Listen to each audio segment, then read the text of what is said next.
नमस्कार, जनमत हरियाणा में आपका स्वागत है। मैं हूं कमल कांत।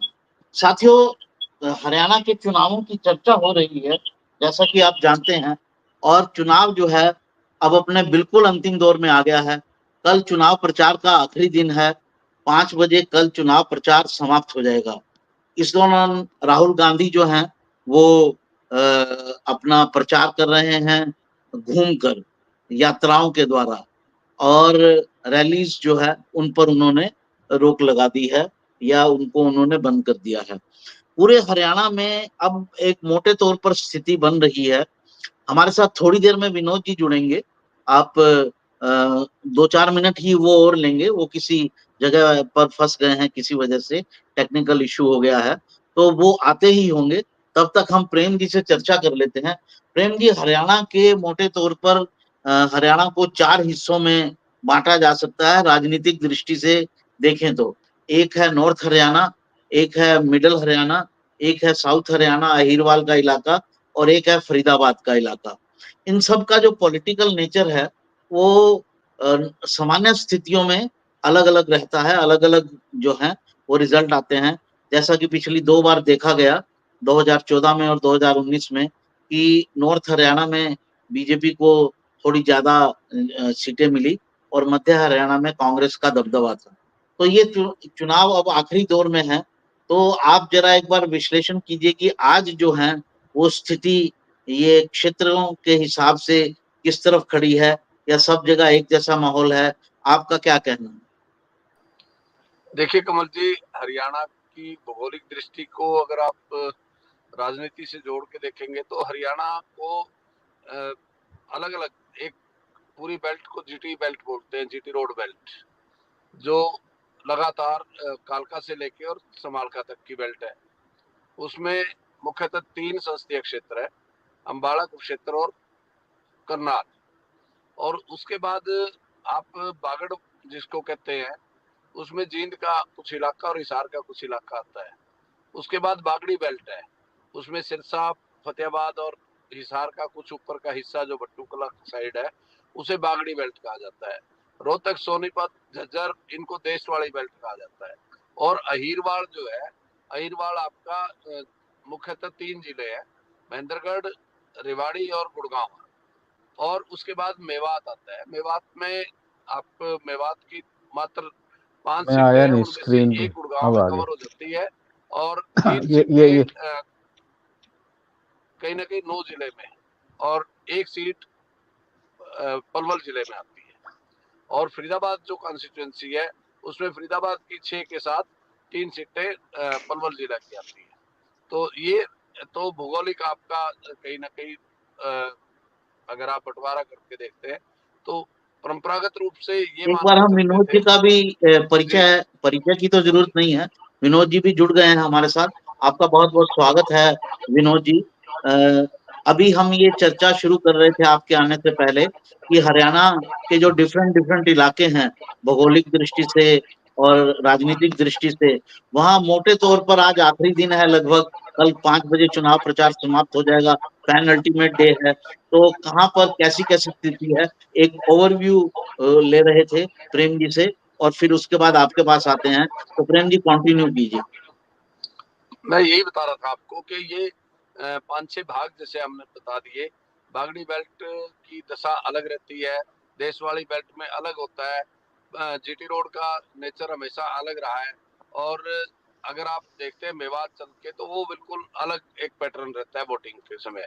तो पिछली बार जो 14 और 19 के चुनाव को आप देखते हैं, तो जीटी रोड बेल्ट जिसको आप कहते हैं 3 संसदीय क्षेत्र, उनमें भारतीय जनता पार्टी का पलड़ा भारी रहा था। और जिसको जाट बेल्ट कहा जाता है, हार्डकोर, जिसमें सोनीपत और रोहतक, भिवानी, ये सारे जिले आप शामिल करते हो, जींद तक का हिस्सा, जींद के कुछ हिस्से को कहीं ना कहीं बागड़ के साथ जोड़ते हैं, कैथल और जींद के कुछ हिस्से को। तो बागड़ी बेल्ट से अलग उसको माना जाता है। बागड़ी बेल्ट में आपका, मैंने आपको बताया कि सिरसा, फतेहाबाद, कुछ हिस्सा हिसार का, और साथ राजस्थान के लगती पूरी पट्टी, वो बागड़ी बेल्ट आती है। उनकी भाषा राजस्थान से मिलती है। आप जब कवर करते हैं फरीदाबाद, वो बिल्कुल अलग कल्चर है, कहीं ना कहीं उस पर मेट्रो का असर रहता है और दिल्ली राजधानी का बहुत प्रभाव उस पर फरीदाबाद और गुड़गांव के कुछ एरिया पे रहता है। तो इस तरह से राजनीतिक दृष्टि से भी उतना ही विभाजन है और भौगोलिक दृष्टि से भी हरियाणा का विभाजन लगभग यही है। इनके नाम अलग अलग हो सकते हैं क्षेत्र के।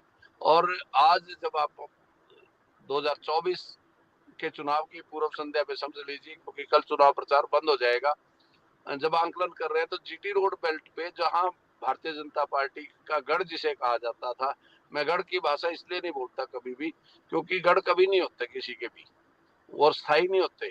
गढ़ केवल राजा महाराजाओं के हुआ करते थे, किले होते थे। वो आज राजा महाराजाओं का दौर खत्म हो गया। अब तो मतदान की प्रक्रिया है, लोकतंत्र में जो चुन लिया जाता है वही राजा है। और इस बार कहीं ना कहीं इस बेल्ट में बहुत बड़ा चेंज आपको देखने को मिलेगा।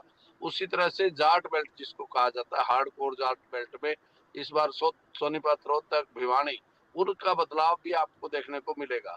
अहिरवाड़ में जहां परंपरागत रूप से भारतीय जनता पार्टी बहुत आगे मानी जाती थी, उसमें बहुत परिवर्तन है। कहीं ना कहीं मिक्स्ड आपको रिजल्ट्स देखने को मिलेंगे। पूरे हरियाणा की विवेचना करना आज मेरे ख्याल से संभव नहीं होगा, इतना लंबा हो जाएगा। 90 सीटें, आप जिन जिन सीटों पे आपकी रुचि है मैं उन सीटों पे आपसे बात करना चाहता हूँ। जी, उस पर सीटों पर आते हैं।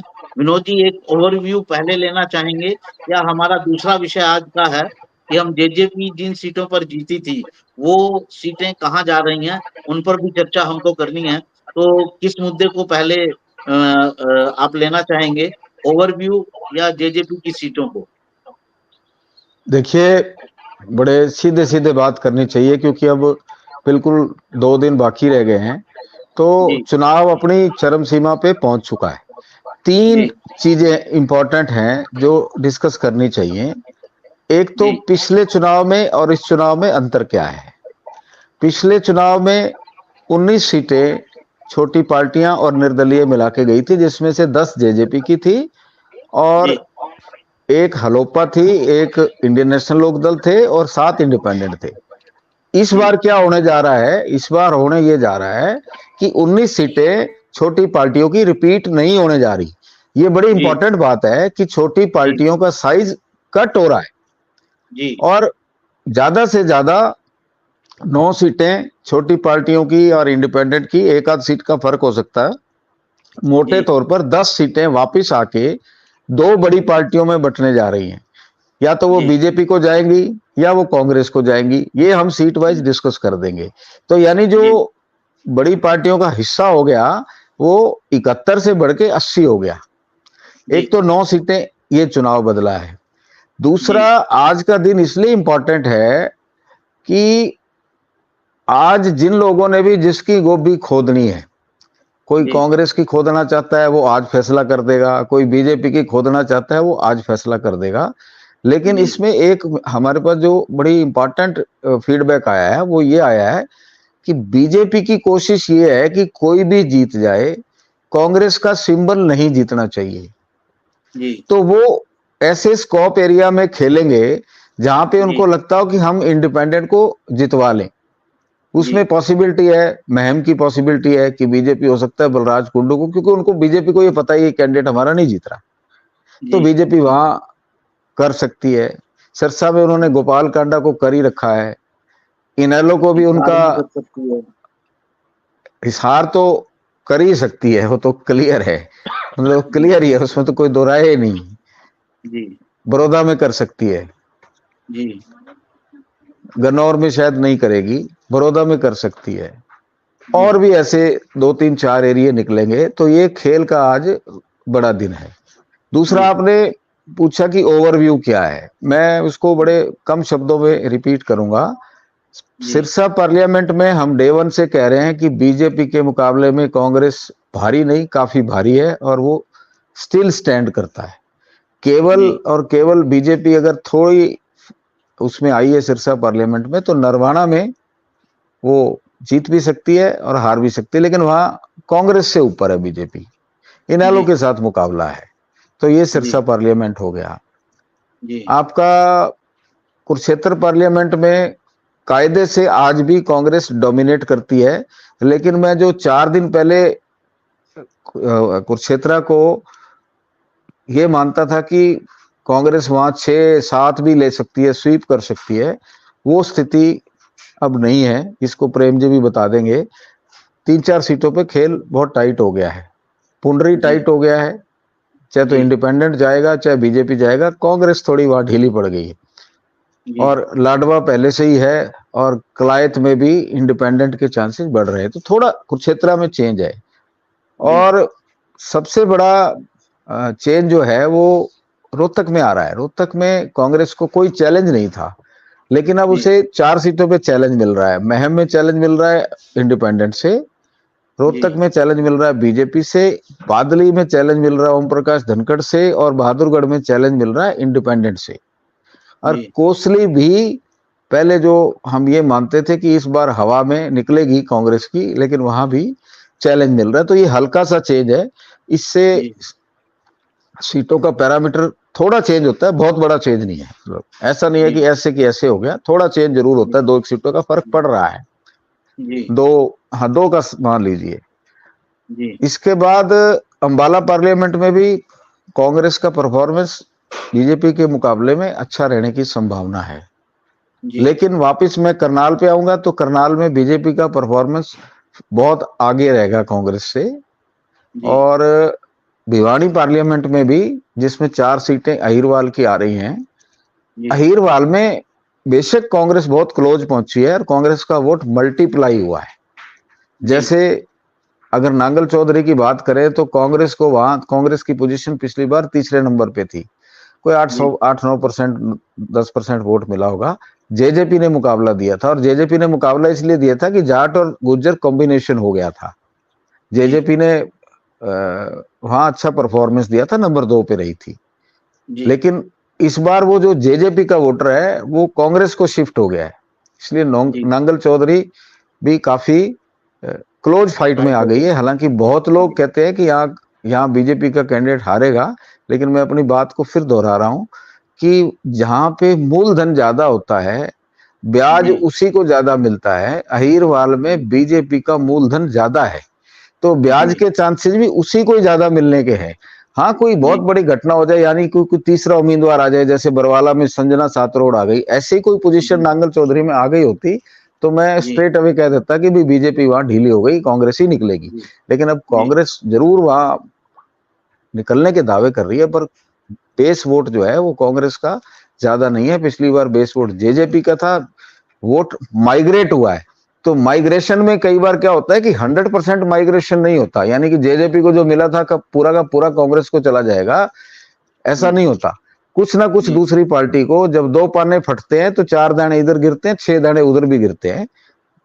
6 दाने अगर इधर गिरते हैं तो 4 दाने दूसरी तरफ भी गिरते हैं। तो ये तो नांगल चौधरी की स्थिति हो गई। अब आ गई गुड़गांवा में कांग्रेस को एक बहुत बड़ा एडवांटेज है कि 3 सीटें मेवात की हैं, वो उनकी क्लियर है, उनको 6 में से छीननी है बीजेपी से। और मुझे लगता है कि एक आध सीट वो छीन सकती है, रिवाड़ी या सोना छीन सकती है। तो यहाँ पे भी मिक्स रहेगा, इसको आप मिक्स ही कहोगे। फरीदाबाद भी लगभग लगभग लगभग लगभग मिक्स है। और सोनीपत भी मेरे को कहने की जरूरत नहीं है, सोनीपत तो कोई भी 9 की 9 सीटों में से 1-2 सीटों को छोड़ के कोई भी दावा नहीं कर सकता कि मैं जीत रहा हूं। जो आपकी 23 जो टफ कंटेस्ट वाली सीटें, उसमें से 4-5 सीटें तो सोनीपत की है। तो सोनीपत के भी मिक्स नतीजे आएंगे। पर 3 पार्लियामेंट पे, कुरुक्षेत्र, अंबाला, सिरसा में कांग्रेस का डोमिनेशन रहेगा। सिरसा में तो अनडिस्प्यूटेड रहेगा, बाकी कहीं थोड़ा बहुत 2-3 सीटों का हेर फेर हो सकता है। ये तो ओवरव्यू है। अब जजपा की सीटें आप प्रेमचंद जी से शुरू कर लीजिए, और फिर मैं भी अपने कमेंट दे दूंगा। जो एक सीट ले लेते हैं, अमित जी से शुरू करते हैं। अमित जी, शाहबाद सीट पिछली बार जजपा ने जीती थी, और इस बार क्या स्थिति आपको लगती है? इस बार जो पिछली बार जो जेजेपी के जो विधायक बने रामकरण कला, इस बार वो कांग्रेस की तरफ से चुनाव लड़ रहे हैं। और लोकसभा चुनाव में भी कांग्रेस को यहाँ ठीक ठाक अच्छी लीड, मतलब जो आम आदमी पार्टी के उम्मीदवार थे, गठबंधन था कांग्रेस आम आदमी पार्टी का, उन्हें ठीक ठाक लीड मिली थी। एक बार शुरुआत में लग रहा था कि ये सीट कांग्रेस बड़े अंतर से जीत जाएगी, लेकिन अब शायद ऐसा नहीं है। कि सुनने में कुछ टफ कॉन्टेस्ट है यहाँ पर, जो है माना जा रहा है, जो है शाहबाद सीट पे। जी प्रेम जी, ब्रीफ में हम कमेंट करेंगे। जजपा की 10 सीटें हम लोगों को डिस्कस करनी है। शाहबाद में क्या स्थिति लगती है आपको, किसके जीतने की, किसका पलड़ा भारी है? शाहबाद में पिछली बार रामकरण काला चुनाव जीते थे और वो भारी मतों से जीते थे। जननायक जनता पार्टी के सिंबल पे चुनाव जीते थे। उससे पहले वो इंडियन नेशनल लोकदल के सिंबल पे चुनाव लड़ चुके थे। और मैं एक और उनकी खासियत आपको ये बता दूं कि वो 2 बार जिला परिषद में, एक बार मियां बीबी और एक बार उनके दोनों पुत्र विधानसभा चुनाव के साथ साथ ये जिला परिषद के चुनाव भी जीते थे। और जिला परिषद में 2-3 सीटें जीतने वाला व्यक्ति बहुत बड़ा आधार रखता है। मैं समझता हूँ कि रामकरण काला का आधार आज भी कायम है। उनका बेटा अभी भी जिला परिषद, और एक और जो प्रत्याशी कांग्रेस का टिकट चाह रहे थे, उनके बेटे भी जिला परिषद जीती हुई है। प्रेम हिंगा खेड़े उनका नाम है। भारतीय जनता पार्टी ने नया प्रत्याशी दे करके यहाँ बहुत अच्छा, मेरे ख्याल से एक प्रयास जरूर किया है। भारतीय जनता पार्टी के जो 2 बार के लगातार हारने वाले प्रत्याशी थे, एक बार हार गए, एक बार जीत के बेदी, वो यहाँ से निकल गए। कहीं ना कहीं उनको लगता भी था और वो जाके नरवाना में अटक गए। मैं समझता हूँ कि अगर बेदी यहाँ होते तो हार भारतीय जनता पार्टी की सुनिश्चित करके जाते, परंतु जैसे ही नया प्रत्याशी आया, नए प्रत्याशी के विरुद्ध कहने को किसी के पास कुछ भी नहीं है। सुभाष कलसाणा एक अच्छे प्रत्याशी सिद्ध हो सकते हैं, वो भविष्य की राजनीति का एक चेहरा बनेंगे, परंतु इस बार उनका जीत पाना बहुत आसान नहीं लगता मुझे, क्योंकि रामकरण काला का आधार बहुत बड़ा है। और इसी तरह से कुरुक्षेत्र संसदीय क्षेत्र की एक और सीट थी गोला, जहां से जननायक जनता। आगे चर्चा करते हैं, एक एक करके चर्चा करते हैं। विनोद जी, इस सीट पर प्रेम जी का कहना है कि सुभाष कलसाना जो है अच्छी फाइट दे रहे हैं, और कुछ लोगों का ये भी कहना है कि बड़ी टाइट फाइट है। आपकी क्या राय है इस सीट के बारे में? देखिए, रामकरण काला को कांग्रेस ने बिना मांगे अनडिस्प्यूटेड टिकट ही इसलिए दी थी कि उनका तो नॉमिनेशन फाइल करना और चुनाव जीतना तय है। पिछली बार भी वो बड़े मार्जिन से जीते थे, 35,000 प्लस से जीते थे, और इतना बड़ा मार्जिन देख के ही कृष्ण बेदी को लग गया था कि भाई खेल आसान नहीं है, और वो चुपके 5 साल से नरवाना की तैयारी कर रहे थे बिना डिस्क्लोज किए हुए, और वो नरवाना चले गए। बीजेपी ने यहाँ एक नया एक्सपेरिमेंट किया। नए एक्सपेरिमेंट के कभी कभी नुकसान हो जाते हैं, कभी कभी फायदे भी हो जाते हैं, और नए कैंडिडेट के खिलाफ कोई जो है पहले से कोई एंटी इनकम्बेंसी होती नहीं।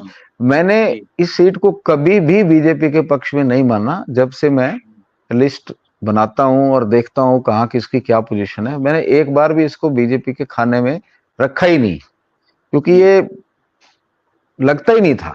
लेकिन पिछले 2-3 दिन से ऐसी खबरें आ रही है कि क्या हुआ क्या नहीं हुआ, वहां सडनली बीजेपी क्लोज फाइट में आ गई है।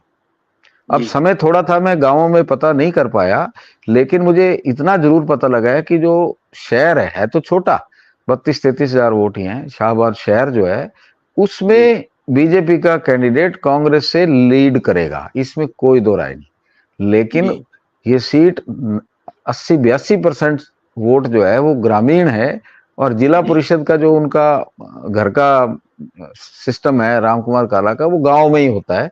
तो गांव में वो स्ट्रांग होना चाहिए, कायदे से नहीं पता कर पाया, मैं गारंटी से बोल रहा हूँ, लेकिन गांव में वो स्ट्रांग होना चाहिए। इसलिए ये सीट बहुत इजी और सस्ते में बीजेपी के खाते में नहीं डाली जा सकती। मतलब अभी ये किसी खाते में नहीं है अभी? नहीं, ये फाइट है। और जो हिसाब किताब वही खाता जो बताता है, वो तो यही बताता है कि काला को निकलना चाहिए। पर जनता है, पलटी लगाने के मूड में आ जाए तो इशारा आ जाता है। थोड़ा इशारा तो आया है कि वहां फाइट होगी, अदरवाइज इतना नया उम्मीदवार इतनी फाइट में आता ही नहीं अगर उसको नीचे से ग्राउंड से सपोर्ट नहीं मिलती। अगर वो फाइट में आया है तो कुछ ना कुछ कहानी जरूर है। जी, रामकरण काला भी एक बड़ा नाम है, काफी लंबे समय से राजनीति में जीतते रहे हैं, तो ये सीट फाइट में है। अगली सीट की चर्चा करते हैं, गोला सीट। गोला सीट पर कुलवंत बाजीगर हैं, पुराने खिलाड़ी हैं, देवेंद्र हंस हैं कांग्रेस के। इस सीट के बारे में क्या कहेंगे? यहाँ पर भी जेजेपी जीती थी पिछली बार। देखो, बीजेपी का ये सीट भी 14 में जो जीते थे बीजेपी से, उसी को इस बार फिर रिपीट किया बीजेपी ने। बीच में उनका टिकट काट दिया था, और जो पिछली बार जननायक जनता पार्टी के प्रत्याशी थे ईश्वर सिंह, इस बार उनको टिकट नहीं मिला। उन्होंने कांग्रेस पार्टी ज्वाइन तो जरूर कर ली, परंतु उनको टिकट नहीं मिला। उनके पुत्र भी और उनके पुत्र वधू भी दोनों प्रयासरत थे। उनकी पुत्र वधू वहां नगर परिषद की अध्यक्षा भी हैं, परंतु टिकट के मामले में कहीं ना कहीं देवेंद्र हंस बाजी मार दे गए। और देवेंद्र हंस भी राष्ट्रीय स्वयंसेवक संघ के स्वयंसेवक हैं और कहीं ना कहीं कांग्रेस की टिकट हासिल करने में वो कामयाब रहे हैं, क्योंकि उनको भारतीय जनता पार्टी ने इग्नोर किया था बहुत ज्यादा। और वो एक बड़े गांव से, सीवन गांव से आते हैं, नए हैं, अपेक्षाकृत बहुत नए हैं, परंतु बेदाग हैं। वहां दिल्लू राम बाजीगर लगातार चुनाव लड़ते रहे कांग्रेस के टिकट पे और उनकी लगातार हार भी हुई है। और कहीं ना कहीं इस बार भी लगता था कि दिल्लू राम टिकट हासिल कर जाएंगे, परंतु बिल्कुल जब टिकट वितरण चल रहा था उसी वक्त उनके बेटे के विरुद्ध कोई मामला हुआ और उनका टिकट पार्टी को काटना पड़ा। अब देवेंद्र हंस के रूट्स अगर देखते हैं आप, तो एक बड़े गांव से आते हैं। उस गांव से पहले भी एक बार बूटा सिंह को टिकट मिली थी, वो चुनाव जीत गए थे। मैं समझता हूं कि देवेंद्र हंस के विरुद्ध कहने को किसी के पास कुछ नहीं है। अगर उस विधानसभा क्षेत्र में कोई पलटी मरवाने का काम कर सकता है तो वो कहीं ना कहीं दिल्लू राम बाजीगर ही करेंगे, क्योंकि कुलवंत बाजीगर दिल्लू राम के सानिध्य में रहकर ही राजनीति सीखे हैं। वो उनके साथ जुड़े हुए थे। बाद में जब राजनीति में यही होता है, महत्वाकांक्षा बढ़ जाए तो गुरु को छोड़ के चेला आगे निकल जाता है। और मैं समझता हूँ कुलवंत बाजीगर अगर इशारा उनका हुआ तो दिल्लू राम बाजीगर उनकी मदद कर सकते हैं, क्योंकि जातीय समीकरण ऐसे हैं। वहाँ एक और प्रत्याशी हैं जिनके पिताजी 2 बार वहां से विधायक रहे, अमर सिंह ढांडा थे, उनके बेटे नरेश ढांडा है। वो अनेक पार्टियों से होते हुए अब निर्दलीय चुनाव वहां लड़ रहे हैं। जातीय समीकरणों को अगर आप देखेंगे तो कहीं ना कहीं कुलवंत बाजीगर लाभ की स्थिति में वहां नजर आते हैं। परंतु देवेंद्र हंस का मैंने जैसा आपको कहा कि वो बहुत मेहनती कार्यकर्ता है और राष्ट्रीय स्वयंसेवक संघ के लोग भी चाहते हैं कि वो जीत जाए, बेशक वो कांग्रेस के सिंबल पे है। जी अमित जी, आपका क्या कहना है इस सीट के बारे में? इस सीट पे अगर हम देखें तो ये कुलवंत बाजीगर है जो 2014 में विधायक बने, 19 में टिकट काट दिया गया। हाँ, जो देवेंद्र हंस हैं, पिछली बार भी वो बीजेपी की टिकट के दावेदार थे, लेकिन उनको टिकट नहीं मिला था, तो चुनाव लड़ते लेकिन हार गए थे। अब बात करें तो आज की स्थिति में मुझे लगता है कांग्रेस को एज है वहां पर, जो है बुला सीट पर जो है। जी बुला सीट विनोद पर जी एज के पास दिखाई चलते हैं। देता है। विनोद जी, आप क्या कहेंगे इस सीट के बारे में? देखो कमल जी, बीजेपी तो इस सीट को लेके भूल सुधार कार्यक्रम में चली गई कि उनको लगा कि यार हमने कुलवंत बाजीगर की पिछली दफा टिकट गलत काट दी थी, नहीं काटनी चाहिए थी, विनिंग उम्मीदवार था, चलो इस बार विनिंग कॉम्बिनेशन में डाल देते, देख लेते हैं। लेकिन वो ये भूल गई और कांग्रेस वहां से तोता ले उड़ी। अब तक तो ये माना जाता था कि बीजेपी बहुत रिसर्च करती है, लेकिन जिस तरीके से हंस को टिकट मिली और कांग्रेस में टिकट लेना कितना मुश्किल काम है आपको पता होना चाहिए। इस बंदे को कांग्रेस उठा के ले गई और टिकट थमा दी। जी ठीक है ना, तो इसके कुछ मतलब है। दूसरा मैं आपको एक एग्जांपल देता हूं कि वोटिंग मूड क्या है। 4-5 दिन पहले मैंने सीवन गांव में फोन किया, तो जिस गांव में मैंने फोन किया वहां के वो बड़े जमींदार हैं और इन्फ्लुएंशियल हैं, तो उनसे मैंने फोन किया पूछने के लिए भी गोला चुक्का का क्या हाल है, तो वो कहने लगे हमारे घर में तो आज मनोहर लाल खट्टर जी आ रहे हैं 1 बजे। मैंने कहा चलो अच्छी बात है, लेकिन आप ये बताओ इस सीट का क्या हाल है।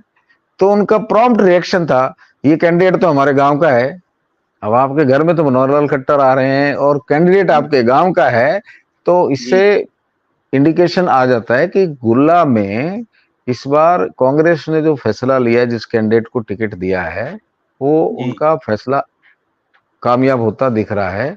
और कैंडिडेट का वैसे अपनी जाति का वोट वहां कम है, लेकिन कांग्रेस को दूसरी जगह उसका फायदा मिल सकता है। ओड जाति का जो रेशो है वो बाजीगर से कम है, लेकिन ओड जाति का एक ही कैंडिडेट आया है कांग्रेस से, तो उसका रतिया में, सिरसा में जो है कांग्रेस को फायदा मिल सकता है, क्योंकि ये जितनी आइसोलेटेड जातियां होती हैं जिनका टिकटों में बहुत कम शेयर होता है, या तो मिलती नहीं और या मिल जाती है, तो उसका असर लॉन्ग रेंज होता है। वो पूरी फैमिली में बोलते हैं कि जी देखो हमें कांग्रेस ने टिकट दे दी या हमें बीजेपी ने टिकट दे दी। तो और बाद में अगर वो जीत भी जाते हैं तो उनका सारा समाज उन्हीं के पास आता है, चाहे वो हरियाणा में कहीं भी रहता हो, तो ये असर होता है। तो ये मुझे लगता है कि ये सीट जो है इसमें कांग्रेस एज लगता है मुझे। जी, इस सीट पर कांग्रेस का एज लगता है, गोलाचीका की सीट पर, कैथल डिस्ट्रिक्ट में है। जींद डिस्ट्रिक्ट की सीट है जुलाना, सबसे इंटरेस्टिंग जो सीटें हैं हरियाणा की उनमें से एक सीट है ये। पिछली बार जेजेपी के अमरजीत ढांडा जीते थे, इस बार बहुत ही इंटरेस्टिंग फाइट है यहाँ पर। विनेश फोगाट लड़ रही हैं, ये वाला कांग्रेस की कैंडिडेट हैं, और बीजेपी की तरफ से कैप्टन योगेश बैरागी भी हैं, और कुछ इंडिपेंडेंट कैंडिडेट्स भी हैं। विनोद जी से पहले स्टार्ट करते हैं इस सीट पर। विनोद जी, जुलाना के बारे में क्या कहना है आपका? जुलाना में प्रेमचंद जी पिछले हफ्ते जाके आए हैं, पहले इन्हीं से पूछिए। प्रेम जी, आप बताइए। देखिए, मैं जुलाना इसके जो बाद है, आपके पास आता, पर विनोद जी ने आपको थमा दी जी, गेंद। नहीं, जी ये इसलिए क्योंकि मैंने उनसे जिक्र किया था, मैं जाके आया था जींद जिले में। मैं ये कह रहा हूँ कि जी जींद ऐसा ऐसा विधानसभा क्षेत्र, जींद जिला ऐसा है जो कुछ भी कर सकता है, कभी भी कर सकता है। और जींद के मतदाता की नब्ज को पहचानने का साहस किसी में नहीं है शायद। जींद वाले जब निकालते हैं ना मरोड़ या सरिया निकालने का काम, जींद से ज्यादा कोई नहीं करता। आज कांग्रेस ने जिस प्रत्याशी को वहां मैदान में उतारा है, वहां बेशक वो उस क्षेत्र की बहू है, परंतु लोगों ने उनको बारी सिद्ध करने का पूरा कोशिश की है। अंतर्राष्ट्रीय खिलाड़ी हैं, बड़ा नाम है, बड़ा चर्चित चेहरा भी है, और जिस प्रकार से एक ही दिन में उनको टिकट भी मिल गई राष्ट्रीय दल की, तो लगता था कि बड़ा सरल सा होगा वहां चुनाव। परंतु जो समीकरण वहां बने, वहां स्थानीय प्रत्याशी के नाम पे दो स्थानीय प्रत्याशी हैं। एक तो इंडियन नेशनल लोक दल के डॉक्टर सुरेंद्र लाठर हैं, और दूसरी है कविता दलाल, जो WWF की खिलाड़ी हैं। खिलाड़ी के मुकाबले खिलाड़ी कोई ले आया, और वो आम आदमी पार्टी के प्रत्याशी हैं। मैं समझता हूँ कि जिस पार्टी ने पिछली बार ये सीट जीती थी, उसका तो नाम लेने वाला भी शायद वहां कोई नहीं बचा, और बड़े मार्जिन से जीते थे अमरजीत डांडा भी। अमरजीत डांडा स्वयं इस बार भी प्रत्याशी हैं, परंतु अगर सूची में भी देखेंगे तो 5वें 6ठे के स्थान पे जाके वो रुकेंगे। जमानत बचाने की बात भी शायद मुश्किल लगती है, परंतु जिस बड़े खिलाड़ी को यहाँ लाया गया था, उनके लिए ये कहा गया कि वो 5 साल पहले उनकी शादी बख्ताखेड़ा गांव में हुई थी, परंतु वो 5 साल में भी अपने आप को स्थानीय नहीं बना पाई। उनका देखिए, वो व्यस्त तो जीवन उनका रहा है, वो खिलाड़ी हैं और बाहर रहती हैं, इस बात में भी कोई शक नहीं है। उनका परिवार सोनीपत में रहता है, परंतु उनका वोट आज भी दोनों जगह पे नहीं है। उनका वोट अपने गांव में है, जहाँ की वो बेटी है, और वो बारडा विधानसभा क्षेत्र या दादरी में उनका गांव आता है। तो उनको बारी सिद्ध करने का प्रयास किसने किया? भारतीय जनता पार्टी के प्रत्याशी ने। वो कहीं ना कहीं कोशिश तो कर रहे थे उसको बारी सिद्ध करने की, परंतु उसी खेल में वो भी बारी सिद्ध हो गए, क्योंकि उनका भी मूल निवास सफेदों में है, और उस चीज को कहीं ना कहीं लाठर ने बुनाना शुरू कर दिया। लाठर और कविता दोनों ही, कविता दलाल भी और लाठर भी, दोनों इसी क्षेत्र के स्थानीय निवासी हैं, परंतु उस बात से कुछ ज्यादा फर्क नहीं पड़ता। मुख्य धारा में दोनों प्रत्याशी अभी भी हैं।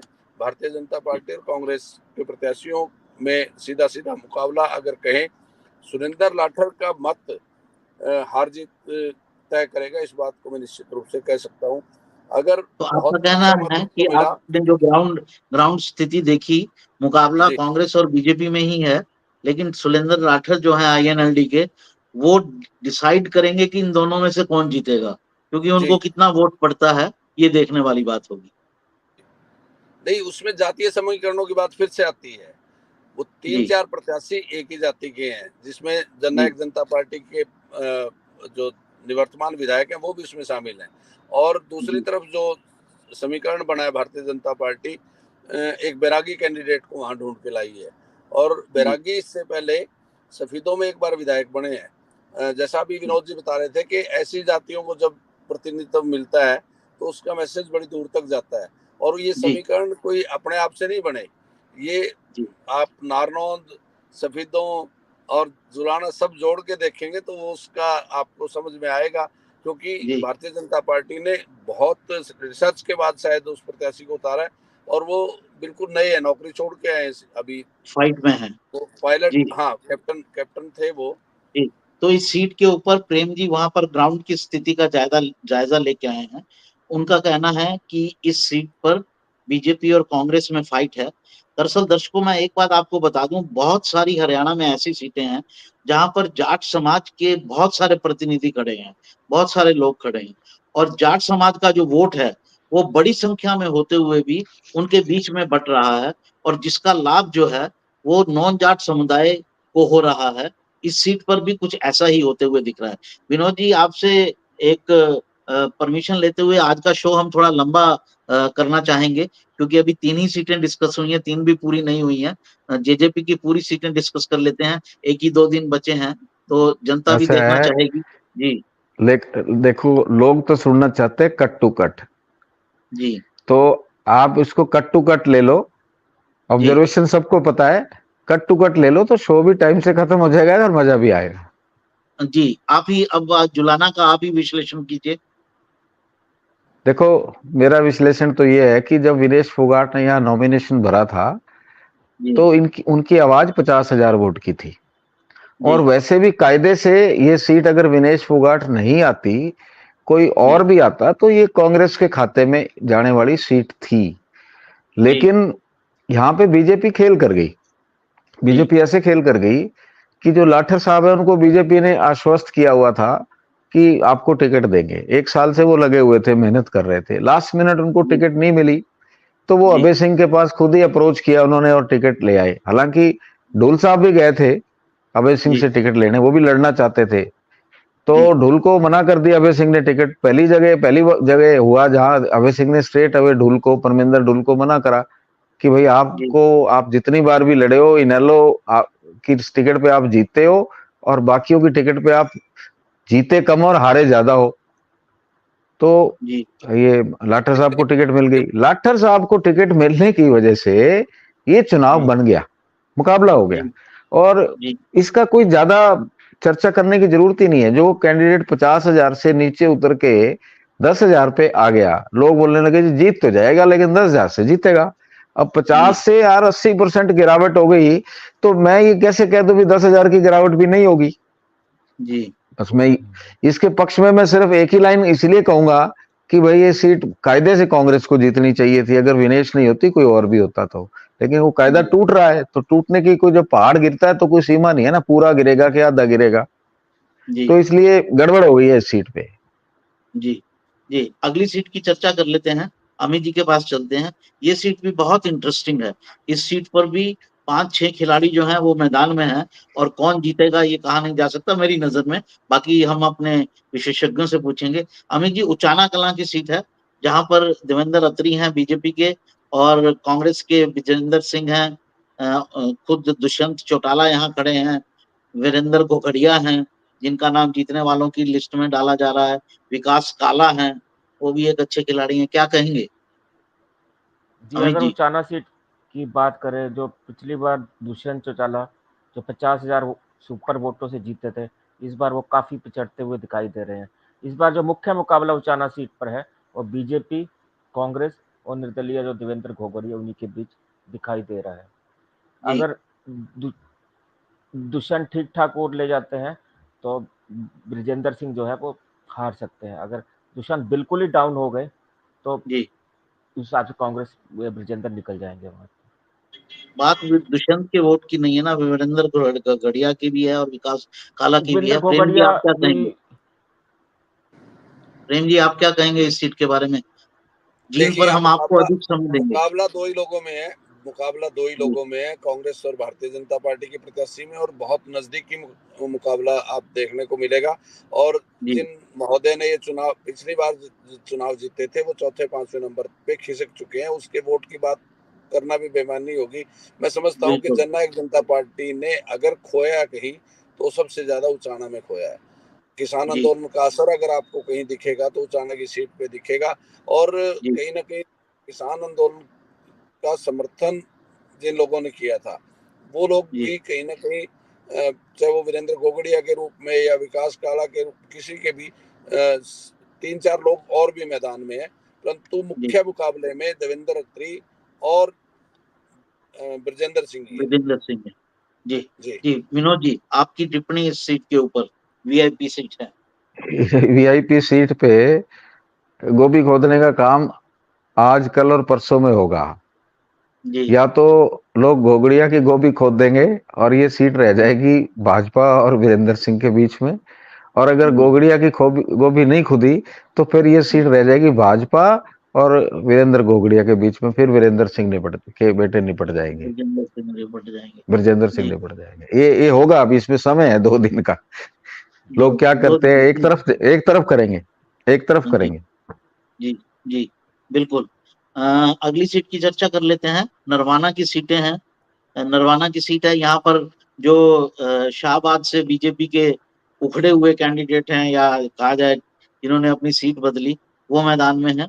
कृष्ण कुमार बेदी, कांग्रेस के सतवीर डुबलैन है, और एक विद्या रानी का भी नाम आ रहा है कि जो अच्छी फाइट दे रही है INLD की।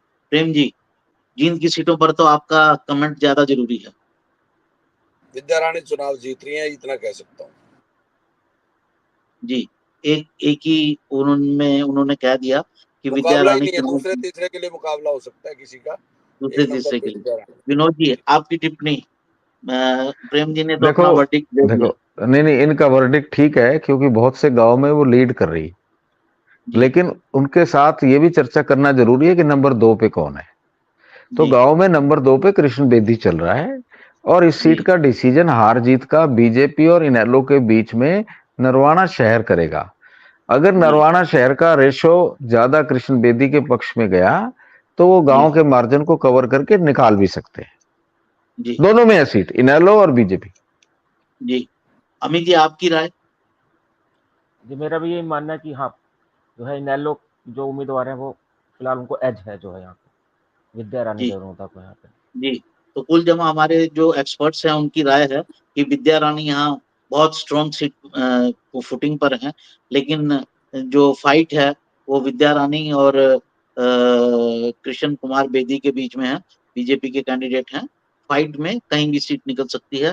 विनोद जी का ऐसा कहना है। ये मेरे ख्याल पहली सीट है, जितनी सीटें हम चर्चा कर रहे हैं, जिसमें इनेलो की जो जीत है उसका दावा भी पेश किया गया है। तो ये भी एक इसमें नया वो है कि यहाँ इनेलो जीतने की स्थिति में दिख रही है। अगली सीट पर चलते हैं। ये इंटरेस्टिंग सीट है, टोहाना की सीट। यहाँ पर बीजेपी ने देवेंद्र सिंह बबली को टिकट दिया है। वो बबली जी बहुत सारे जो दरवाजे खटकाकर आखिरकार यहाँ आकर बैठे हैं, और कांग्रेस के पुराने कैंडिडेट हैं परमवीर सिंह। तो प्रेम जी क्या कहेंगे यहाँ पर टोहाना सीट पर?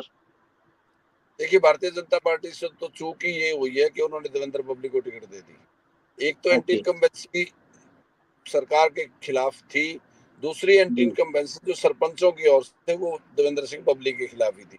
और देवेंद्र सिंह बबली मन से कांग्रेसी है और भारतीय जनता पार्टी के प्रत्याशी बन के आखिरी समय तक वो कांग्रेस की टिकट चाहते थे। कांग्रेस ने उनको टिकट नहीं दी, और कहीं कहीं भारतीय जनता पार्टी के पूर्व अध्यक्ष बराड़ा जी उनका विरोध भी कर रहे थे। पिछली बार जो मार्जिन था हरियाणा में, हाईएस्ट जो विक्ट्री मार्जिन था वो देवेंद्र बबली का ही था, और परंपरागत रूप से ये सरदार हरपाल सिंह का परिवार यहाँ से चुनाव जीतता रहा लगातार, और इस बार भी परमजीत सिंह की संभावनाएं ज्यादा लगती है।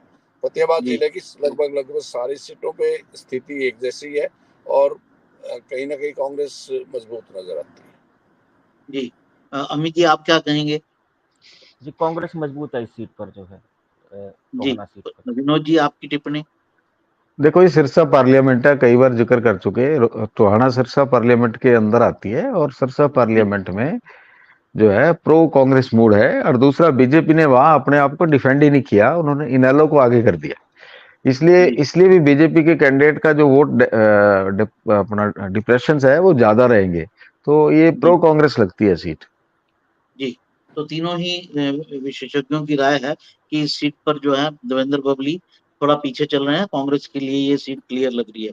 अगली जेजेपी की सीट की चर्चा करेंगे तो वो है उकलाना, जहां अनूप धनखड़ बीजेपी के एक कैंडिडेट बीजेपी में शामिल हुए और उनको टिकट दी गई और कांग्रेस के नरेश सेलवाल यहाँ से चुनाव लड़ रहे हैं। दोनों में सीधी फाइट लगती है। प्रेम जी, क्या कहना है? मैंने फिर वही दोहराना है, क्योंकि यहाँ भी भारतीय जनता पार्टी से गलती हुई है। पिछली बार की जो उनकी प्रत्याशी थी, जिला अध्यक्ष भी रही हैं, अगर वो वही इस बार चुनाव लड़ती तो शायद मुकाबले में आ जाती। परंतु यहाँ एक बार से फिर से कांग्रेस की प्रत्याशी जो है, बेशक आप जोड़ेंगे कुमारी शैलजा से, कुमारी शैलजा का गृह क्षेत्र है, परंतु यहाँ जो प्रत्याशी है सेलवाल, बहुत बड़े मार्जिन से जीत सकते हैं, क्योंकि एक पक्षीय माहौल उनके पक्ष में मुझे तो देखने को मिला। मैं उकलाना सीट पे इतना श्योर हूँ कि भारतीय जनता पार्टी ने ये गलती दोहराई है जैसी टोहाना में दोहराई है, और कहीं ना कहीं किसी नए व्यक्ति को अगर टिकट दे देते तो शायद कोई चांस हो सकता था। अनूप दानक के जीतने की संभावना बहुत कम है। जी विनोद जी। नहीं, ठीक कह रहे हैं, मैं प्रेमचंद जी से सहमत। जी, तो ये सीट भी कांग्रेस के खाते में जाती लग रही है जेजेपी की। अगली सीट है नरवाना, जहां नारनौल, माफ कीजिएगा, नारनौल सीट है। ये भी बहुत इंटरेस्टिंग सीट है। यहाँ पर भी बहुत तगड़ा मुकाबला है। कैप्टन अभिमन्यु, जस्सी पेटवाड़ और इनेलो के भी कैंडिडेट हैं। उमेद लोहान कितना डैमेज कर पाते हैं अलग बात है, हमारे एक्सपर्ट से पूछते हैं। प्रेम जी, क्या राय है आपकी इसके बारे में? मुझे लगता है भारतीय जनता पार्टी के प्रत्याशी सीट निकाल पाएंगे, क्योंकि जो कॉम्बिनेशन मैंने आपको बताया, पंडित जी को सफेदों भेजना, कहीं ना कहीं भारतीय जनता पार्टी का एक बहुत मास्टर स्ट्रोक जिसको कह सकते हैं वो था, और उनका वोट, बहुत बड़ा वोट बैंक उनके पास है। और जिस प्रकार से जस्सी पेटवाड़ को टिकट दी गई और कंट्रोवर्सी वहां पैदा हुई, उन्होंने जिस ढंग से उस टिकट को सेलिब्रेट किया, अभी तो उनकी हार जीत की बात तो बाद में आती, टिकट पे ही उनके साथियों में इतना उत्साह आ गया, तो वो उनको बैकफायर कर रहा है। और मैं समझता हूँ कि कैप्टन अभिमन्यु बहुत धीर गंभीर बड़े प्रत्याशी हैं, बहुत जी सेफ वो खेलते हैं। और जी पिछली बार लोगों ने माना है, नारनौल के लोगों ने माना कि पिछली बार उनसे गलती हुई है। विकास जी करवाने की बात अगर कहीं आती है तो मैं समझता हूँ कि कांग्रेस का टिकट अगर चौधरी वीरेंद्र सिंह के परिवार में, चौधरी वीरेंद्र सिंह जिनका कभी यहाँ बड़ी तूती बोलती थी, नारनौल बड़ा गांव, नारनौल के रहने वाले थे, इरिगेशन पावर मिनिस्टर रहे हैं वो चौधरी देवीलाल की सरकार में, उनके पुत्र का दावा था यहाँ। कैप्टन डॉक्टर अजय चौधरी चौधरी उनके पुत्र हैं, जी तो उनको टिकट जी नहीं मिली। और कुमारी शैलजा के वो कहीं ना कहीं प्रत्याशी थे। कुमारी शैलजा का ननिहाल इस गांव में है और उनका बड़ा प्रभाव क्षेत्र है, और कोई ना कोई व्यक्ति कोई शरारत कर भी जाता है। मैं समझता हूँ जस्सी पेटवाड़ के एक समर्थक ने जिस प्रकार से शैलजा के विरुद्ध टिप्पणी की, उसका असर भी उस विधानसभा क्षेत्र में देखने को मिल रहा है। जी। ये जो मुद्दा था, इसको कुमारी शैलजा ने बहुत बड़ा अपने सम्मान का मुद्दा बना लिया था, और उनकी नाराजगी के कारणों में ये बहुत बड़ा कारण था, क्योंकि डॉक्टर अजय चौधरी जो हैं वो शैलजा के काफी करीबी हैं। अमित जी, आप इस सीट के बारे में क्या कहेंगे? जी, जो सीट शुरू में लग रहा था कि जस्सी पेटवाड़ जो है कांग्रेस बड़े अच्छे अंतर से जीतेगी, थोड़ा लेकिन लग रहा ऊंचा है बोलिए कड़े अमित जी। जो अमित सीट जी, ऊंचा कुछ बोलिए। जो सीट कुछ टाइम पहले तक लग रही थी कि कांग्रेस बड़े अंतर से जीत जाएगी, लेकिन अब जैसे कड़ा मुकाबला लग रहा है, इन द एंड मुझे लग रहा है कि कैप्टन अभिमन्यु इस सीट को निकाल सकते हैं, क्योंकि राम जी कुमार गौतम का साथ और डॉक्टर अजय चौधरी का मुझे नहीं लगता कि वो जस्सी पेटवाड़ का साथ देंगे। तो जी उस स्थिति में ये सीट जो है कैप्टन इस टाइम लगता है कि जी सीट निकाल सकते हैं। अगर कैप्टन ये सीट निकाल लेते हैं तो और बीजेपी की सरकार बनती है अगर, तो कैप्टन बहुत बड़ी उस पर सीन पर होंगे। विनोद जी, आपकी क्या टिप्पणी है इसके बारे में? देखो, हरियाणा में जो 8 दिन पूरा तमाशा हुआ कि शैलजा जी रूस गई, शैलजा जी नाराज है कांग्रेस से, और उसको बीजेपी ने उसकी पूरा दूध निकालने की कोशिश की, जी ठीक है ना, वो सिर्फ इसी सीट से तमाशा हुआ। ये जोश में होश खोने वाली बात है। जी अजय चौधरी के पास टिकट होती, चुनाव स्मूथली होता, और मैं गारंटी से कहता हूं कि कांग्रेस के पक्ष में होता। जी लेकिन ये कई बार युवा नेता जो है ना, वो जी ज्यादा जोश में आ जाते हैं, और वो जी जोश भी ऐसा ऐसा था कि जिसका हरियाणा की राजनीति पे फर्क पड़ा, केवल नारनौल पे फर्क नहीं पड़ा। जी अल्टीमेटली थोड़ी सी शांति तब हुई जब केंद्र के हस्तक्षेप से, राहुल गांधी के हस्तक्षेप से शैलजा वापस प्रचार में भी आई और उन्होंने कहा कि मैं तो कांग्रेस के झंडे में लिपट के मरूंगी।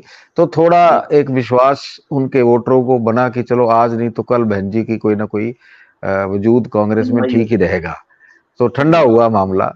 लेकिन ये आग कहीं ना कहीं असर जरूर करेगी। मैं जीत हार की बात इस सीट की इसलिए नहीं कर सकता कि यहाँ भी जो जो लोग हैं ना वो थोड़े से खरड़े हैं। जल्दी से ब्राह्मण तो बदल जाता है, मतलब थोड़ा जो रामकुमार गौतम वाला वोट है वो तो मिलेगा उनको, अपना कैप्टन अभिमन्यु को। लेकिन दूसरे वाले जो लोग हैं थोड़े से करड़े हैं, जल्दी जल्दी से बदलते नहीं है। हाँ, दलित वोट को अगर कोई इशारा है तो कुछ भी हो सकता है।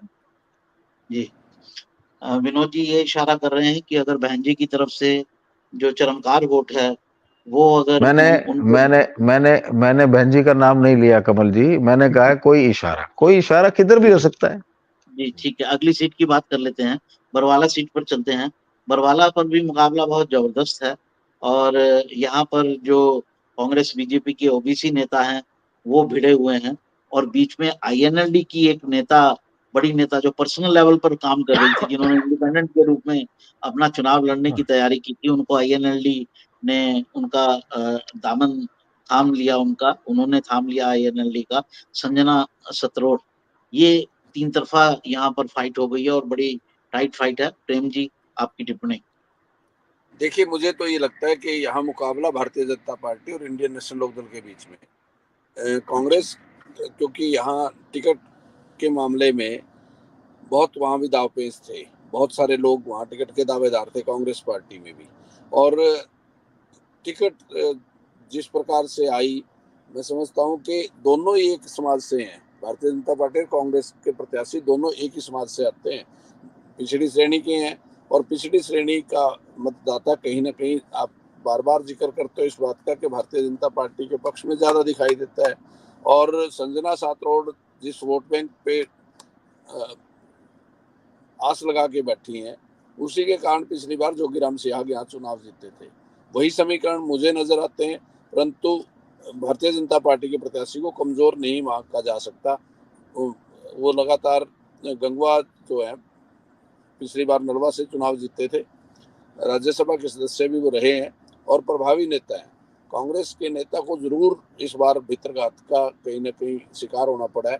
और संजना सातरोड एक नया चेहरा होने के कारण चर्चा में आई भी हैं और उन्होंने चुनाव को बड़ा रोचक बना दिया। आज जिस उम्र के जिस पड़ाव पे चौटाला साहब हैं, चौटाला साहब गांव-गांव जाकर के उनके लिए प्रचार कर रहे हैं। शायद वो उन किस्मत वाले प्रत्याशियों में से एक है जिनके लिए चौटाला साहब गांव-गांव गली-गली जा रहे हैं। ओम प्रकाश चौटाला की बात कर रहे हैं आप? जी जी, तो ये सीट प्रेम जी का मानना है कि रणबीर गंगवा और संजना सतरोड के बीच में है और संजना सतरोड की स्थिति को आप इस बात से जान सकते हैं कि चौधरी ओम प्रकाश चौटाला जो है वो उनके लिए प्रचार कर रहे हैं। अमित जी आप क्या कहेंगे इस सीट को लेकर? इस सीट पर जो है बीजेपी और इनेलो के बीच में कड़ा मुकाबला, लेकिन एज जो है वो बीजेपी को है इस सीट। जी विनोद जी आपकी टिप्पणी। देखिए, मुकाबले में तो तीनों हैं, कांग्रेस भी वहां मुकाबले में है। देखो, कांग्रेस की हार तब होती है वहां अगर शहर जो है वो पूरी तरह से बीजेपी का साथ दे देते हैं। देखो, वहां सवा सिटी है, एक सिटी तो बरवाला शहर हो गया जो 500 600 50-60 हजार वोट का है और 20-25 हजार वोट हिसार अर्बन एरिया के भी है। तो शहर के वोटों पे बड़ा निर्भर करेगा। गांव में तो तीनों का साइकिल चलेगा, कोई किसी गांव में कोई आगे किसी का, तो मुकाबले में कांग्रेस भी है। एक तो मैं पहले स्पष्ट कर दूं। दूसरा जो मुझे लगता है कि जेजेपी की जितनी सीटें डाउन होके दूसरी बड़ी पार्टियों में जा रही है, अब तक जो हमने जितनी डिस्कस की है उसमें काफी कांग्रेस को जा रही है, कुछ कड़े मुकाबले में है। लेकिन बरवाला ऐसी सीट है जो जेजेपी के कोटे से निकल के वहां सिर्फ बी बदल जाएगा, जे निकल जाएगा और बीजेपी हो जाएगा। वो बीजेपी वहां भारी है, इसमें कोई दो राय नहीं। जी, तो अपनी अंतिम सीट की चर्चा कर लेते हैं, भाडरा की सीट। ये भी एक इम्पोर्टेंट सीट, बाडड़ा की सीट, ये भी एक इस तरह की इम्पोर्टेंट सीट है क्योंकि यहाँ पिछली बार जो है वो दुष्यंत चौटाला की माताजी जीती थी, इसलिए ये इम्पोर्टेंट हो जाती है। क्या कहना है इसमें प्रेम जी आपका? देखिए, अगर वो उस पार्टी के लिए अनुकूल सीट होती तो नैना जी चुनाव जरूर लड़ती। और मैं समझता हूँ कि बारडा में इस बार सोमवीर जी का और भारतीय जनता पार्टी के प्रत्याशी का सीधा सीधा मुकाबला है, बाकी किसी के साथ कोई कंपैरिजन नहीं है। मैं समझता हूँ आज जात में उपजातियों के आधार पर चुनाव का फैसला होता है। वहाँ 2 गोत्र हैं दादरी जिले में, और दोनों के समीकरण से वो सीट हारती जीतती है, और उसके साथ लोहारू को जोड़ के देखा जाता है। बाडा के साथ लोहारू को भी जोड़ा जाता है। मैं समझता हूँ कि चौरान गोत्र और सांगवान गोत्र की अगर आप बात करेंगे तो दादरी जिले में ही उनका सब कुछ देखने को आपको मिलेगा। और कहीं ना कहीं मैं समझता हूँ कि इस बार कांग्रेस का पलड़ा वहां भारी लगता है मुझे। जी अमित जी, आपकी क्या राय है? आपके अनुसार कोई इंडिपेंडेंट भी यहाँ असर डाल रहा है क्या? इंडिपेंडेंट मुकाबला बीजेपी कांग्रेस के बीच में कड़ा मुकाबला इसे बताया जाए मुझे। जी, ओके। विनोद जी, आपकी टिप्पणी। देखिए बारडा का चुनाव ना बीजेपी के साथ मुकाबला हो रहा है, ना कांग्रेस के साथ मुकाबला हो रहा है। बारडा वाले अपने आप में ही लड़ रहे हैं, बारडा से बारडा लड़ रहा है। हो क्या रहा है कि एक तो 45 गांव का एरिया है जिसको शौरण डोमिनेटिंग एरिया कहा जाता है। शौरण में जाट्स में आते हैं और पातुआस भी जाट्स में आते हैं। और एक 70 गांवों का एरिया है जो जहां से बीजेपी ने कैंडिडेट दिया, यानी 70 गांव वर्सेस 45 गांव। लेकिन इसका मतलब ये नहीं समझा जाए कि 70 गांव ज्यादा तो 45 वाले हार जाएंगे। 45 वालों के वोट ज्यादा है, 70 गांव उनका वोट कम है, फैलाव बहुत है। 70 गांव वर्सेस 45 गांव के बीच में चुनाव है, और बीजेपी ने यहाँ 70 गांव से टिकट दी है उमेद पातुआस को। एक बात, अगर ये चुनाव कांग्रेस का होता तो ये चुनाव कांग्रेस अनडिस्प्यूटेडली जीत रही थी। लेकिन चुनाव लोकल गोत्र वर्सेस एरिया हो गया है, तो इसलिए यहाँ बीजेपी और कांग्रेस में अनडिस्प्यूटेड बड़ी क्लोज फाइट है। जी जी, एक सवाल मेरे मन में है, हमारे विशेषज्ञ हो सकता है उसको जवाब दें या ना देना चाहें अभी, पर मैं सवाल पूछ लेता हूं। आज पेन अल्टीमेट डे है प्रचार का। अभी तक की जो स्थिति है उसके हिसाब से स्थिति क्या लग रही है? 3 ऑप्शंस हैं, हो सकती हैं। कांग्रेस क्लियरली जीत रही है, बीजेपी क्लियरली जीत रही है, या दोनों में टाइट फाइट है? प्रेम जी, क्या कहेंगे? देखिए, एज अगर देखते हैं तो कांग्रेस का एज है, और समीकरण बदलते समय नहीं लगता। जैसे अभी बताया, अभी 72 घंटे बाकी हैं। हरियाणा की राजनीति के लिए इतना लंबा समय बहुत कुछ करने के लिए बहुत कुछ है। अमित जी, आपकी राय? कांग्रेस को एज है फिलहाल, बाकी जी विनोद जी। चुनाव बदल जाया करता है जो है। आप तो वो $1 मिलियन क्वेश्चन पूछ रहे हैं जिसका आंसर इससे भी ज्यादा डिटेल में लोग चाहते हैं। जी सीटें बता दो, सीटें तो बता हम दो। नहीं पूछेंगे आपसे, लेकिन नहीं हम नहीं, सिर्फ चुनाव आप की 3 देखिए परिस्थितियां पूछेंगे। देखिए देखिए 9 सीटें सरसा पार्लियामेंट की जिसमें बीजेपी ने गिव अप कर दिया कि इनेलो लड़ ले या कोई और लड़ ले, और 3 सीटें मेवात की 12। बीजेपी का चुनाव 78 पे, कांग्रेस का चुनाव 90 पे। बहुत बुरी स्थिति भी हो जाए तो 12 सीटों पे तो कांग्रेस को वैसे ही एज है। जी, ठीक है ना? तो कांग्रेस को, बीजेपी को कांग्रेस से बढ़ने के लिए 78 में से 46 लेनी है।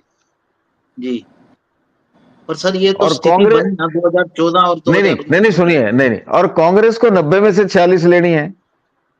तो ये स्थिति तो नेचुरली 2014 और जब 19 में भी बनी। नहीं, जब नहीं बनी। देखिए 2019 में बीजेपी 75 पार के नारे के साथ खड़ी हुई थी, और कांग्रेस बहुत डिमोरलाइज थी कि यार हम तो जीत ही नहीं सकते। जी, और कुछ क्या होता है कि ये सट्टा बाजार लोगों को डिमोरलाइज कर देता है। आपकी आवाज चली गई। पिछली बार कांग्रेस को 15 पे लेके खड़ा हुआ था, 15 आएंगे, आ गई 31। जी जी, वो तो 12-13 ही काउंट कर रहे थे जी, 12 सीटों पे, और उनकी 31 आ गई। 75 वाले की 40 आई। कुछ टेक्निकल प्रॉब्लम लग रहा है 40 गिनने विनोद जी वाले के 20 फ्रेम पे में। तो हम अपने शो को यहीं समाप्त करते हैं। शो वैसे भी समाप्ति की ओर था। तो आप सब लोगों का धन्यवाद। कल हम फिर किसी नजदीक पहुंचने की कोशिश करेंगे इस बात के कि एज कहां पर दिखाई दे रहा है। आज हमारे तीनों मेहमानों की राय थी कि कांग्रेस को एज है। तो इसी के साथ ही अपना शो समाप्त करते हैं। हमारे चैनल को सब्सक्राइब कीजिए, लाइक कीजिए और अपने मित्रों में प्रेषित कीजिए, शेयर कीजिए। आपका बहुत बहुत धन्यवाद जुड़ने के लिए। मेहमानों का भी बहुत बहुत धन्यवाद। नमस्कार।